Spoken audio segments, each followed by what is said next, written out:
Hello students, how are you? Hope all of you are fine. Today's topic is heredity from the class 10th. This is the portion of biology. These are the Gregor John Mendel, who is the father of genetics. So what is heredity? First of all, we will discuss what is heredity. Heredity is the process in which characters are transmitted from parents to progeny. Parents से progeny means child from their offspring. Parents से progeny में जो characters transmit करते हैं उन्हीं को हम heredity कहते हैं और heredity is the process. And second is traits. Traits is the variety of characters. जो कैरेक्टर्स पेरेंट्स से प्रोजेनीज़ में ट्रांसमिट हो रहे हैं उनमें कितने वैरायटीज़ हो सकती हैं या कितने उसमें डिफरेंसेस हो सकते हैं, वो that are the traits. So like example हम ले लेते हैं ट्रेट्स के. जैसे height is a character, but height में be a tall, dwarf, mid, जो भी हाइट है that is the trait. Trait means character. Height एक कैरेक्टर है और जो उसमें हाइट की वेरिएशन हो सकती है वो उसके ट्रेट्स होते हैं. ट्रेट्स में भी फिज़िकल और फिजियोलॉजिकल. फिज़िकल जो बाहरी हमें नज़र आते हैं, फिज़िकल अपीयरेंस जो हमें नज़र आता है. फिजियोलॉजिकल बॉडी में जो फंक्शनिंग हो रही है उसके बेसिस पे, लाइक ब्लड ग्रुप और metabolism. And behavioural, like behavior, aggression level, anything. And study of heredity is known as genetics. Genetics is the branch of biology in which we deal about the heredity and variation. And what is variation? Variation is the differences between the transmitted traits from the parents to their progenies. This is the variation. So here is the definition. Differences in traits among individual of same species means एक ही species में ही हमें characters transmit होते नज़र आते हैं. Like the process of sexual reproduction that occur only in the same species. It arise due to recombination, mutation and crossing over. ये तीनों portion जो होते हैं ये these are the process occur at the time of cell division. So this is not in your syllabus in detail. So basically अभी आपको सिर्फ ये याद रखना है कि वेरिएशंस का रीज़न क्या होता है. वेरिएशन का रीज़न रिकॉम्बिनेशन हो सकता है, म्यूटेशन हो सकता है एंड क्रॉसिंग ओवर हो सकता है. एंड ये तीनों ही प्रोसेस हमारे सेल डिवीजन के दौरान होते हैं. That is the meiosis. Meiosis आप जानते होंगे, आप क्लास 9th में पढ़ के आए हैं मियोसिस. सो उसी की ही बात हो रही है जहाँ पर कोई एक डिप्लॉयड सेल डिवाइड होकर के हैप्लॉइड सेल्स बनाती है. 4 सेल में यहाँ पर बनते हैं और चारों में थोड़े अलग अलग वेरिएशंस आते हैं due to the recombination and crossing over. So next बात करते हैं हम कि इम्पॉर्टेंट टर्मिनोलॉजी क्या होती है जेनेटिक्स में. अगर फ्रेंड्स आपको जेनेटिक टर्मिनोलॉजी याद रहती है, समझ आ जाती है, सो this is very beneficial for you because terminology matter करती है जेनेटिक्स में. अगर आपके टर्मिनोलॉजी ही क्लियर नहीं है सो आपके कंसेप्ट भी क्लियर में भी नहीं हो सकते हैं. So first is what is gene. Gene is the heredity unit. Gene heredity unit होती है जो कि एक जनरेशन से दूसरी जनरेशन में ट्रांसमिट हो रही है. मीन्स पेरेंट्स से जो प्रोजेनीज में उनके चाइल्ड्स में ट्रांसमिट हो रही है, that is the gene. Gene होता क्या है, किसका बना होता है. Gene is the segment of DNA that code a particular protein or function. Gene for example मैं बता सकती हूँ आपको कि this is complete DNA and DNA का वो पर्टिकुलर पार्ट जहाँ पर कोई पर्टिकुलर इंफॉर्मेशन प्रेजेंट है, like this part of DNA carrying a particular functioning information. So this is a gene. And rather DNA is the rough DNA. So DNA basically 2 type का होता है हमारा. एक rough DNA होता है, एक हमारा जीन होता है. जीन जिस पर किसी स्ट्रक्चर को या किसी फंक्शन के लिए इंफॉर्मेशन प्रेजेंट होती है उसको हम जीन कहते हैं और बाकी का जो डीएनए होगा वो हमारा रफ डीएनए होगा. I hope it is clear. Next second is allele. Allele is the alternate form of gene. Each gene made up of 2 alleles. For example जैसे हमने पढ़ना है जेनेटिक्स डिप्लॉयड क्रोमोसोम्स में. डिप्लॉयड मीन्स जिनके अंदर pair of chromosomes होते हैं. Pair of chromosomes देखने के लिए हमें मिलते हैं. मीन्स एक जैसे ही 2 क्रोमोसोम यहाँ देखने के लिए मिलेंगे.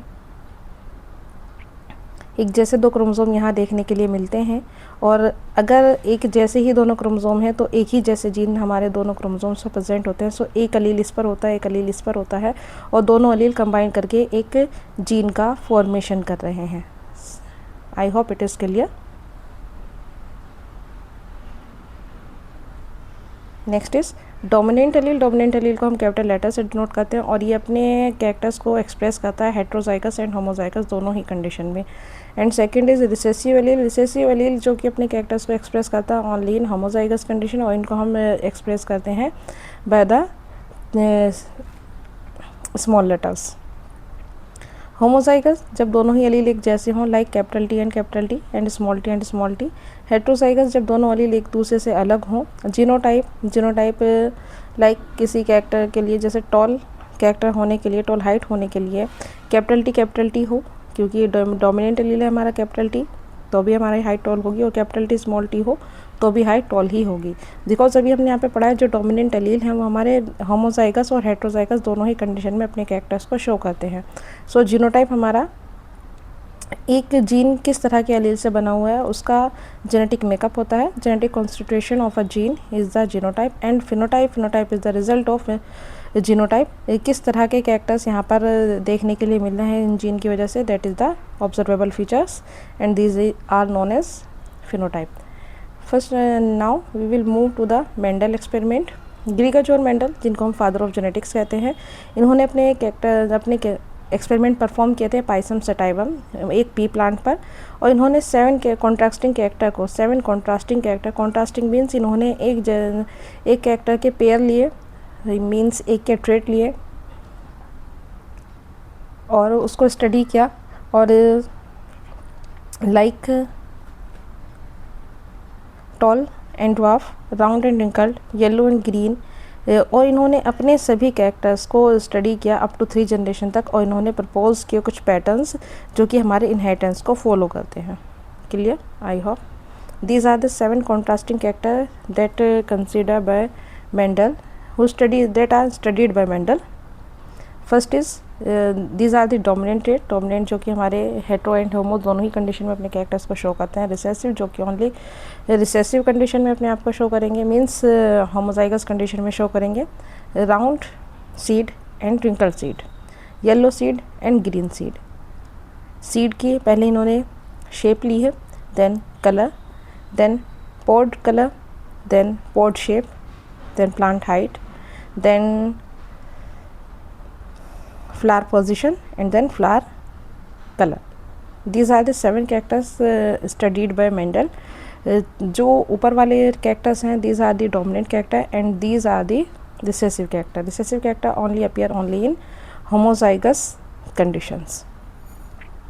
Round is dominant over the wrinkled seed, yellow seed is dominant over the green seed, green pod shape, green pod color is dominant over the yellow pod color, fully swallow pod is dominant over the constricted flat pod. Tall plant is dominant over the short plant or dwarf plant. Leaf position, I mean plant में flower position, axil is dominant over the branches and purple is dominant over the white. So now we will move to the first law of Mendel.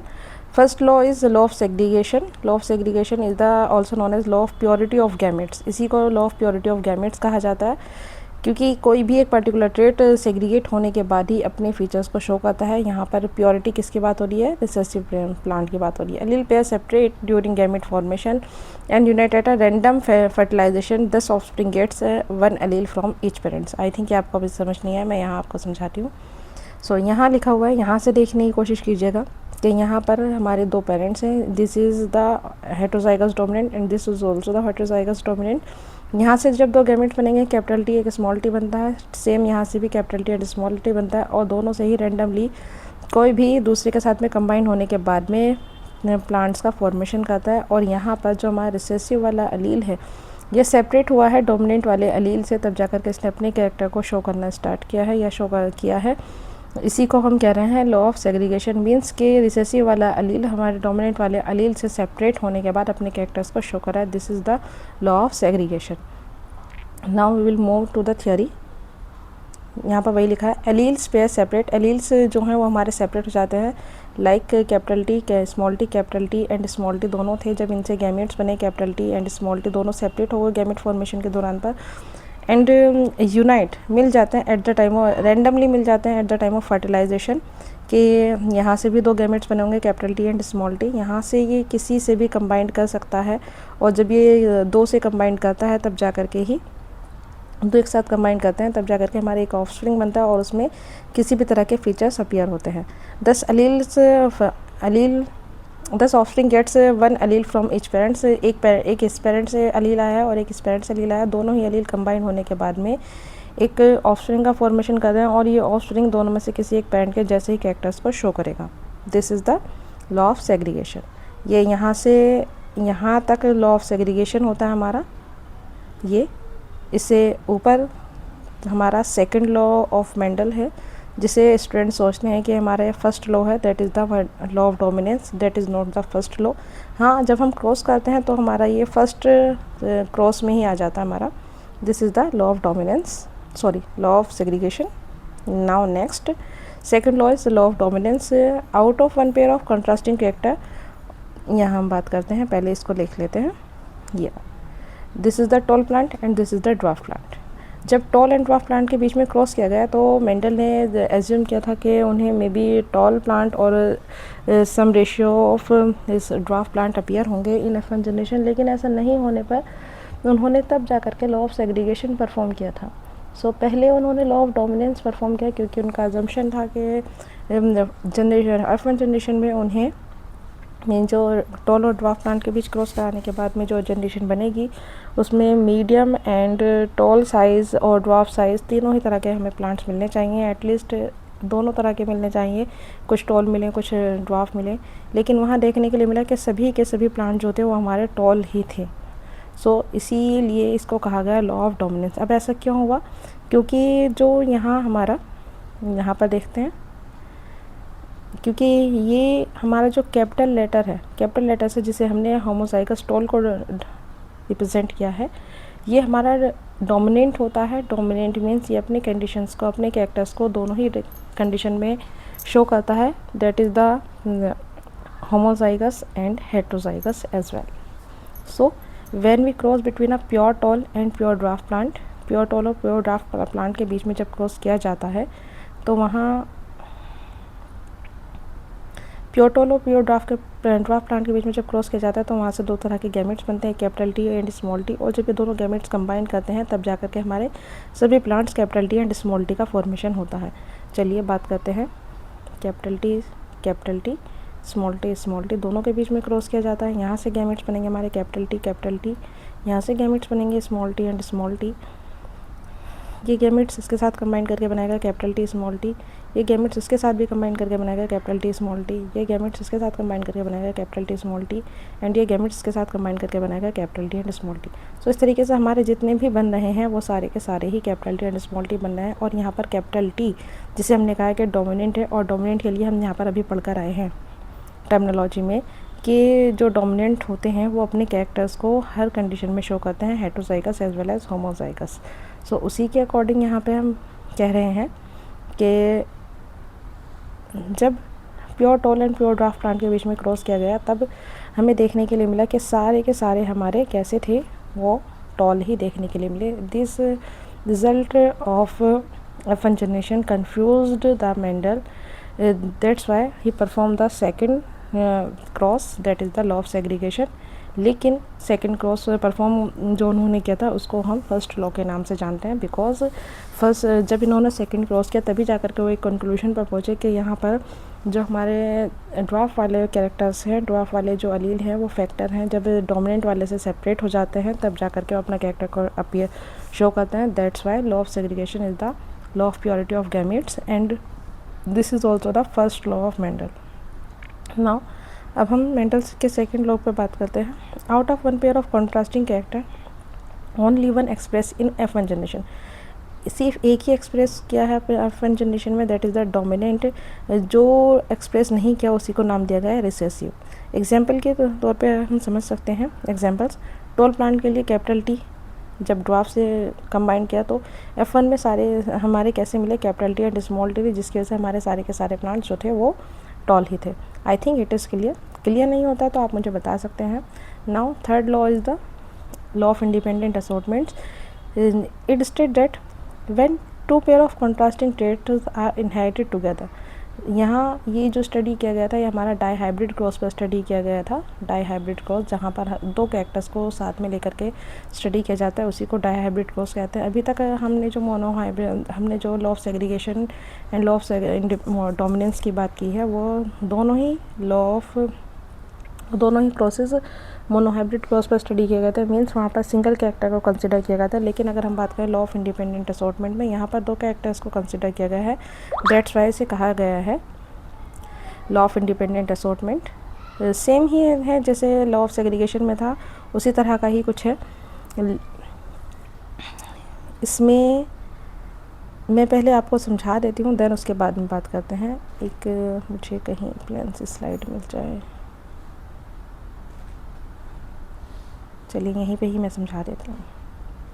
यहाँ बात करते हैं कि जब उन्होंने capital R capital Y small Y के बीच में क्रॉस किया, तो यहाँ से ही कैपिटल आर कम्प्लीटली इंडिपेंडेंट था कि किसी भी अलील के साथ जाए और गैमेट का फॉर्मेशन कर। सो यहाँ से कैपिटल आर के साथ capital Y and capital R के साथ स्मॉल वाई का भी फॉर्मेशन हो रहा था gamete at the time of gamete formation, and small R के साथ capital Y and small R के साथ स्मॉल वाई गैमेट का भी फॉर्मेशन हो रहा था at the time of gamete formation. So इसी की वजह से कहा गया इसको law of independent assortment. Means a particular allele is completely independent to assort any other allele and assort any other allele and form a gametes. Now I am repeating this definition.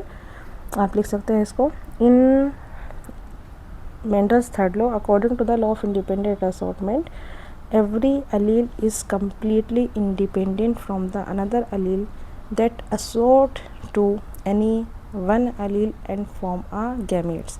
And now these gametes randomly fused with another gametes and form a offspring. इसी की हम देख लेते हैं। यहाँ पर यहाँ थोड़ा सिंपल डेफिनेशन में लिखा हुआ है, when two pair of contrasting traits, जब हम दो जोड़ी कैरेक्टर्स की बात करते हैं, two pair of contrasting traits की बात करते हैं, मीन्स यहाँ पर हमने दो कैरेक्टर लिए हैं और इन दो कैरेक्टर्स के हमारे 4 ट्रेट्स होंगे। हर एक कैरेक्टर के, जैसे मैंने हाइट ली है, हाइट के लिए हमारा, अगर मैंने हाइट ली है तो हाइट के लिए टॉल हो सकता है एंड ड्वार्फ हो सकता है। ठीक ऐसे ही अगर फ्लावर की पोजीशन ली है वो एक्सियल हो सकता है या हमारा लेटरल हो सकता है। सो इसी तरीके से यहाँ पर लिया गया है। सो यहाँ पर कैरेक्टर सिर्फ 2 लिए गए हैं लेकिन उसके ट्रेट्स जो हैं वो 4 हैं। Contrasting traits are inherited together. The factors mean gene या allele of each trait assort independently of other factor or allele at the time of gamete formation and get randomly combined with another gametes and form a offspring. यही मैंने कहा है कि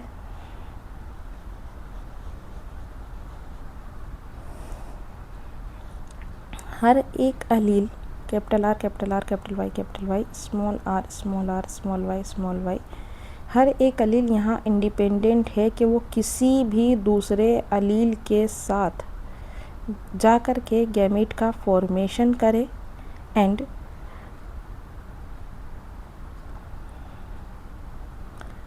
gamete formation के दौरान वो किसी भी दूसरे गैमेट के साथ में मिल कर के ज़ाइगोट का फॉर्मेशन करे या ऑफस्प्रिंग का फॉर्मेशन करे, यही कहा जा रहा है। सो बेसिकली यहाँ कहा क्या जा रहा है कि अगर हमने कहा है कि यहाँ कैपिटल आर कैपिटल वाई के साथ भी जा सकता है, स्मॉल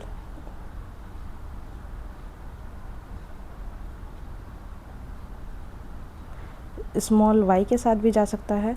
ठीक है, स्मॉल आर कैपिटल वाई के साथ भी जा सकता है एंड स्मॉल वाई के साथ भी जा सकता है। तो यहाँ से small R capital Y small R small Y बनेंगे और यहाँ से capital R capital Y and capital R small Y बनेंगे। सो यहाँ पर ये capital R capital Y completely independent है कि स्मॉल आर कैपिटल वाई के साथ जाए या फिर स्मॉल आर स्मॉल वाई के साथ जाए। ठीक है, यहाँ से capital R small Y completely independent है कि small R small capital Y के साथ जाए या स्मॉल आर स्मॉल वाई के साथ जाए, यही कहा जा रहा है। अगर ये इसके साथ में कंबाइन करता है कैपिटल आर स्मॉल वाई के साथ कंबाइन करता है तो यहाँ बनेगा हमारा capital R capital Y and small Y. So ठीक इसी तरीके से यहाँ पर अगर हम यहाँ देखें तो कैपिटल R है जिसकी वजह से यहाँ राउंड शेप आएगी, और स्मॉल कैपिटल Y है जिसकी वजह से यहाँ पर स्मॉल येलो कलर आएगा. सो round is dominant over the wrinkled and yellow is dominant over the green. ये वन शॉट लेक्चर है, सो इसीलिए यहाँ पर बहुत ज़्यादा डिटेल में नहीं मैं आपको बता सकती. मैं फिर भी कोशिश करी हूँ आपके कंसेप्ट क्लियर हो जाए. अगर कोई पर्टिकुलर टॉपिक आपका ऐसा रहता है कि नहीं समझ आ रहा तो आप मुझे बता सकते हैं, मैं उसको स्पेशली एक्सप्लेन कर दूँगी. In simple words, the inheritance of one trait does not affect the inheritance of another trait. Simple words में अगर हम बात करें कि यहाँ एक ट्रेट के इनहेरिटेड होने के जो प्रोसेस है उसका इफ़ेक्ट किसी दूसरे ट्रेट पर नहीं होता है, और किसी दूसरे ट्रेट का अफेक्ट किसी अनदर पर या उस पर नहीं होता है. इट मीन्स एक ट्रेट कम्प्लीटली इंडिपेंडेंट है, किसी दूसरे ट्रेट को अफेक्ट वो नहीं करेगा. यहाँ पर इसी तरह का एक क्रॉस किया गया है जहाँ पर राउंड एंड येलो का क्रॉस किया गया है रिंकल्ड एंड ग्रीन के साथ में. F1 जनरेशन हमें सभी राउंड एंड येलो मिली थी. फिर राउंड एंड येलो की वापस से सेल्फिंग की गई, मीन्स सेल्फ मीटिंग की गई, सेल्फ पॉलिनेशन जिसे हम कह सकते हैं. उसके बाद हमें यहाँ पर जो रेशियो देखने के लिए मिलता है वो मिलता है 9:3:3:1 का ratio. This is the phenotypic ratio. Now monohybrid cross क्या होते हैं? एक ऐसा क्रॉस जिसमें सिर्फ हम सिंगल कैरेक्टर को कंसिडर करें, और एक कैरेक्टर होगा तो उसके दो ट्रेट होंगे, टॉल होगा या ड्वार्फ होगा. एग्जाम्पल, टॉल और ड्वार्फ प्लांट के बीच जो क्रॉस किया हमने वो हमारा मोनोहाइब्रिड क्रॉस था, जिसमें हमें सारी F1 जनरेशन जो थी वो टॉल ही देखने के लिए मिली. F2 जीनोटाइप हमें यहाँ पर 1:2, F2 का जो जीनोटाइप होगा हमें 1:2:1 देखने के लिए मिलेगा, और फिनोटाइप हमें 3:1 देखने के लिए मिलेगा. सो यहाँ पर ये रेशियोज़ आपको याद रखने होंगे. This is the monohybrid cross कि यहाँ पर सिर्फ एक हाइट ली गई है, हाइट को ही लेकर के, हाइट एक कैरेक्टर है, उसके दो ट्रेट लिए हैं, टॉल है और ड्वार्फ है. Trait is the variety of characters, जैसे कि हम पहले बात कर चुके हैं. जब इन दोनों के बीच में क्रॉस कराया तो यहाँ से कैपिटल टी वाले दो गैमेट्स बने, यहाँ से स्मॉल टी वाले गैमेट्स बने. यहाँ कैपिटल टी स्मॉल टी के साथ कंबाइन किया तो कैपिटल टी स्मॉल टी बनेगा. Again capital T small T combine किया तो कैपिटल टी स्मॉल टी बनेगा. Again capital T small T. तो इसी तरीके से यहाँ पर सभी के सभी जो हमारे ऑफस्प्रिंग बने वो capital T and small T बने, और हमें F1 जनरेशन हमें किसी एक पेरेंट के जैसी देखने के लिए मिली. इसी को हमने कहा था लॉ ऑफ डोमिनेंस. मैंने आपको पहले ही क्लियर कर दिया, law of dominance and law of segregation हमारे दोनों ही मोनोहाइब्रिड क्रॉस पर स्टडी किए गए हैं. Now second move to the dihybrid cross. Dihybrid cross जब हम किन्हीं दो कैरेक्टर्स की बात करें, और यहाँ थोड़ी सी ना टाइपिंग मिस्टेक्स है, यहाँ 2 ट्रेट नहीं 2 कैरेक्टर्स आना था, मे बी ये इसमें भी है. सो आप इसको करेक्ट कर लीजिएगा. 1 कैरेक्टर एंड यहाँ 2 characters. Example, round means shape एक कैरेक्टर है और कलर एक कैरेक्टर है, लेकिन हम यहाँ पर हम बात करें शेप एक कैरेक्टर है. शेप में हमारा यहाँ पर राउंड हो सकता है और रिंकल्ड हो सकता है, जिसे हमने स्मॉल r से डिनोट किया है. एंड अगर हम बात करें शेप की तो शेप भी यहाँ पर कलर की बात करें, कलर भी हमारे यहाँ पर 2 हो सकते हैं. एक हमारा येलो है और एक हमारा ग्रीन है, जिसे स्मॉल r से डिनोट किया गया है. सो यहाँ जब 2 कैरेक्टर्स को साथ में स्टडी किया जाता है तो उसी को कहते हैं डाइहाइब्रिड क्रॉस. और डाइहाइब्रिड क्रॉस पर स्टडी किया गया था मेंडल का लॉ ऑफ इंडिपेंडेंट असॉर्टमेंट. यहाँ पर F1 हमारे सभी राउंड एंड येलो देखने के लिए मिली थी, क्योंकि कैपिटल R डोमिनेंट है स्मॉल r के ऊपर, and capital Y is dominant also the small y. So that's why F1 generation में कोई रेशियो देखने के लिए नहीं मिला. F1 जनरेशन में हमें कोई रेशियो देखने के लिए ही नहीं मिलता है, ना ही हमें मोनोहाइब्रिड में, ना ही डाइहाइब्रिड क्रॉस में, बिकॉज रेशियो जो स्टडी किया जाता है वो स्टडी किया जाता है eight the time of differences. लेकिन F1 जनरेशन में कोई डिफरेंसेस ही नहीं देखने के लिए मिलते. So that's why F1 generation that में बी मोनोहाइब्रिड क्रॉस और डाइहाइब्रिड क्रॉस कोई भी वेरिएशन नहीं आते हैं. सो यहाँ कोई भी रेशियो देखने के लिए नहीं मिलेंगे. सो F2 का रेशियो था इसका phenotypic ratio, that is the 9:3:3:1. Round yellow है, 9 round yellow, 3 round green, 3 wrinkled yellow and 1 wrinkled green. So now move to the next slide. Next topic of this chapter is the sex determination in humans. Sex determination in humans अगर हम बात करें, it is the basis on the chromosomes. Human है 46 chromosome, out of 46 23 pair हम इनको कह सकते हैं. 23 पेयर में से out of 23 22 pairs are autosome and 1 pair of chromosomes are the allosome and also known as sex chromosome. Male have X and Y chromosome and female have only X and X chromosome. So हम यहाँ कह सकते हैं कि homozygous condition जो है वो हमें फीमेल्स में देखने के लिए मिलती है और हेटरोजाइगस कंडीशन हमें मेल में देखने के लिए मिलती है. सो मदर के पास जो क्रोमोसोम्स हैं वो एक्स हैं. सो हमेशा जब भी कभी प्रोजेनीज का फॉर्मेशन होता है तो मदर हमेशा कंट्रीब्यूट सिर्फ एक्स एक्स ही करती है. चलिए एक एग्जांपल देख लेते हैं. एक्स एक्स एक्स वाई जब दोनों के बीच क्रॉस किया जाए तो यहाँ से गैमेट्स हमारे क्या बनेंगे, एक्स बनेगा और यहाँ से भी एक्स बनेगा, यहाँ से एक्स बनेगा और वाई बनेंगे. जब ये कंबाइन करेगा इसके साथ तो एक्स एक्स, ये इसके साथ X Y. Now next X Y and X X. So basically female जो कंट्रीब्यूट कर रही है वो सिर्फ एक्स को ही कर रही है और मेल के पास ऑप्शंस हैं that can be give Y और एक्स एज वेल.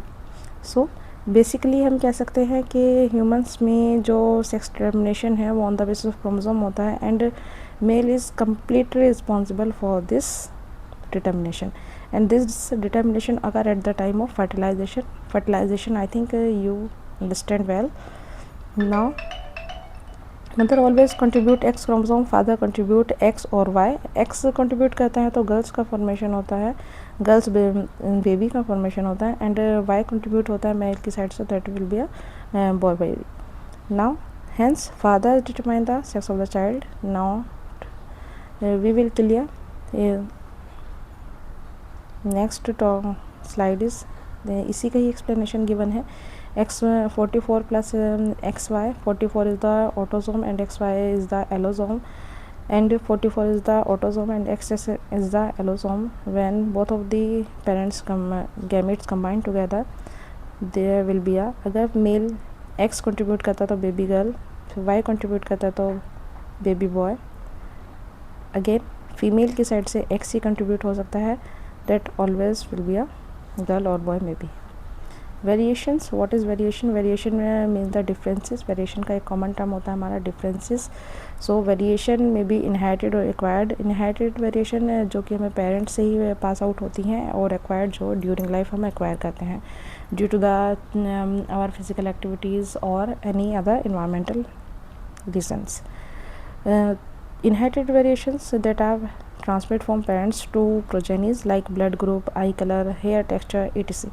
Acquired में developed हो जाते हैं ये हमारे during lifetime. Not inherited, ये inherit नहीं होते like muscles, strength और language. ये सभी चीज़ें हम lifestyle के साथ साथ चीज़ें सीख लेते हैं, ये acquire कर लेते हैं. Now move to the evolutionary importance of variation.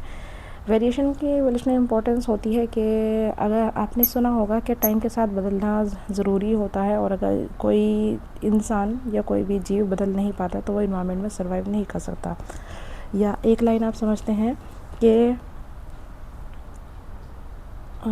परिवर्तन संसार का नियम है, उसी की ही बात की जा रही है यहाँ पर.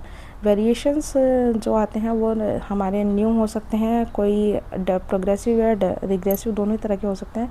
वेरिएशंस, कोई भी वेरिएशन आते हैं प्रोजेनी से पेरेंट्स से प्रोजेनी में, वो हेल्प करते हैं उस ऑर्गेनिज्म को कि वो उस इन्वायरमेंट में अडेप्ट हो सके या उस इन्वायरमेंट को अडेप्ट कर सके या उस इन्वायरमेंट में फिट हो सके. So variation help the organism to adapt the environment. ये प्रोवाइड करते हैं एक raw material for the natural selection and evolution. Natural selection means कि इन्वायरमेंट में particular time to time changes होते रहते हैं. अगर कोई ऑर्गेनिज्म उसके अकॉर्डिंग अपने आप को चेंज कर लेता है तो वहाँ पर सर्वाइव करता है, और अगर नहीं कर पाता, चेंजेस उसमें नहीं आता, तो एक टाइम आने पर वो स्पीशीज़ ख़त्म हो जाती है, एक particular group of organism extinct हो जाता है, ख़त्म हो जाता है. इसी को कहा जा रहा है यहाँ पर इवोल्यूशन. और इवोल्यूशन का जो की वर्ड होता है that is the variation. Variation नहीं आएगा तो इवोल्यूशन नहीं देखने के लिए मिलेगा, और इवोल्यूशन टाइम टू टाइम हमें देखने के लिए मिलता रहता है बिकॉज ऑफ द वेरिएशन. और variation occur at the time of sexual reproduction in organs. Differences यहाँ पर दिए गए हैं इनहेरिटेड ट्रेट और एक्वायर्ड ट्रेट के बीच में. इनहेरिटेड जो हमें पेरेंट्स से मिलते हैं, एक्वायर्ड जो हमने ड्यूरिंग लाइफ एक्वायर किए हैं. इनहेरिटेड ट्रेट पेरेंट्स से प्रोजेनी में आए हैं, जीन्स की फॉर्म में. एक्वायर्ड ट्रेट्स हमने इन्वायरमेंट से डेवलप्ड किए हैं कि आप कोई न्यू हैबिट सीख लें, कोई नया कोई नया गेम्स सीख लें, कोई नई लैंग्वेज सीख लें, ये सारे हमारे एक्वायर्ड ट्रेड्स हैं। लेकिन जो आपका ब्लड ग्रुप है उसे आप इन्वायरमेंटली चेंज नहीं कर सकते, जो आपकी हाइट है उसे आप इन्वायरमेंटली चेंज नहीं कर सकते। जो हमारे इनहेरिटेड ट्रेड्स होते हैं वो जर्म सेल्स में होते हैं, एग्जांपल्स लाइक आई कलर और ब्लड ग्रुप। और एक्वायर्ड ट्रेड में जैसे कोई लर्निंग है, साइकिल है, बॉडी बिल्डिंग है, ये इनहेरिटेड ट्रेड्स होते हैं, ये ट्रांसफ़र हो जाते हैं नेक्स्ट जनरेशन में कि हमें हमारे पेरेंट्स से मिले हैं और आगे नेक्स्ट जनरेशन में पास आउट हो जाएंगे। और जो एक्वायर्ड ट्रेड्स होते हैं ये नॉन ट्रांसफरेबल होते हैं। ये ज़रूरी नहीं है कि अगर आपके फादर बहुत अच्छे से चेस खेलते हैं तो आप भी उस क्वालिटी को वो क्वालिटी आपके अंदर इनबिल्ड हो। ये आपको ड्यूरिंग लाइफ एक्वायर करना होगा, सीखना होगा। So now thank you. I hope this video will be helpful for you. If yes, then subscribe our channel and keep watching.